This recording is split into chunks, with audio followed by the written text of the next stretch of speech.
नमस्कार मित्रों।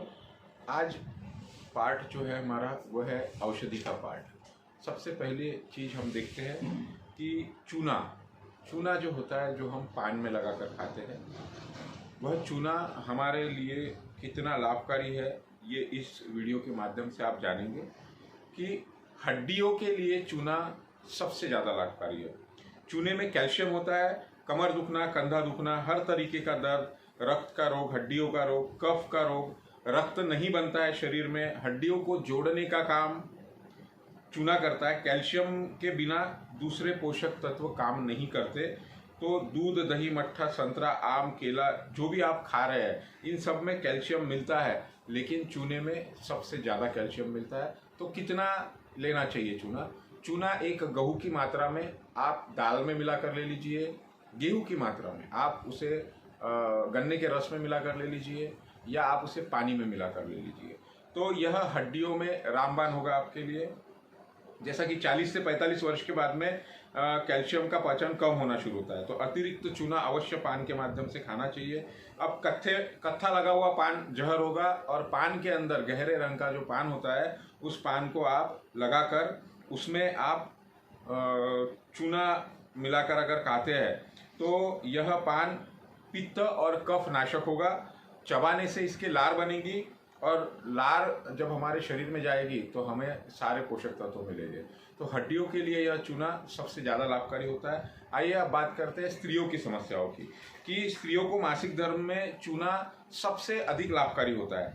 मिट्टी के मटके में एक चने के जितना डाल दो, मिट्टी के मटके में आप चूना बना लो, और एक चने के दाने के जितना जो होता है चूना, चने का दाने से थोड़ा छोटा लेना चाहिए, और उसको आप पान में लगाकर या पानी में मिलाकर अगर आप लेते हैं, तो सभी प्रकार की गांठें, मतलब स्त्रियों की समस्याओं में ब्रेस्ट में ट्यूमर, गांठ हो जाना, या यूरिन में इन्फेक्शन हो जाना, या फिर मासिक धर्म में किसी भी प्रकार का कोई भी प्रॉब्लम अगर होता है, तो या तो चूने को गेहूं के दाने के जितना और चने के दाने से छोटा, मतलब आप एक छोटा सा जो चूना होता है वह दही में मिलाकर अगर आप खाते हैं, तो आपका मासिक धर्म रेगुलर हो जाएगा। आपको अगर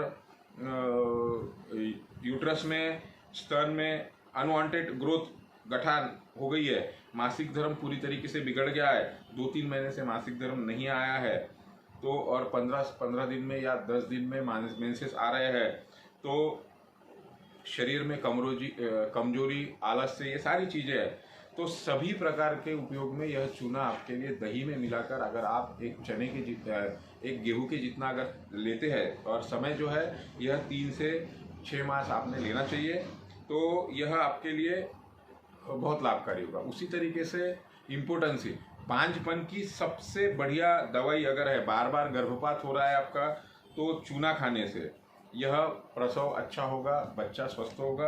उसी तरीके से पुरुषों में इम्पोर्टेंसी, नपुंसकता, वीर्य में शुक्राणु की कमी, स्त्रियों में अंडों की कमी, शरीर की लंबाई बढ़ाने के लिए ब्रेस्ट का डेवलपमेंट नहीं हुआ है, जॉइंट पेन, आंखों की रोशनी, बाल अगर झड़ रहे हैं, मेंसेस जल्दी जल्दी आ रहे हैं, मेनोपॉज शुरू हो गया है, ऑस्टियोक्लासिस, अस्थियां कमजोर हो गई है, तो यह जड़ से, इम्पोर्टेंसी को जड़ से खत्म करने का सबसे सरल उपाय है चूना। गेहूं के जितना चूना आपने लेना है। अब जिन पुरुषों को स्पर्म काउंटिंग कम आता है, उन्होंने गेहूं के जितना चूना गन्ने के रस में मिलाकर लेना चाहिए। उसी प्रकार स्त्रियों में अंडे सही तरीके से मोटलाइज नहीं हो रहे हैं, तो उन्होंने भी गेहूं के जितना चूना एक गिलास गन्ने के रस के साथ लेना चाहिए।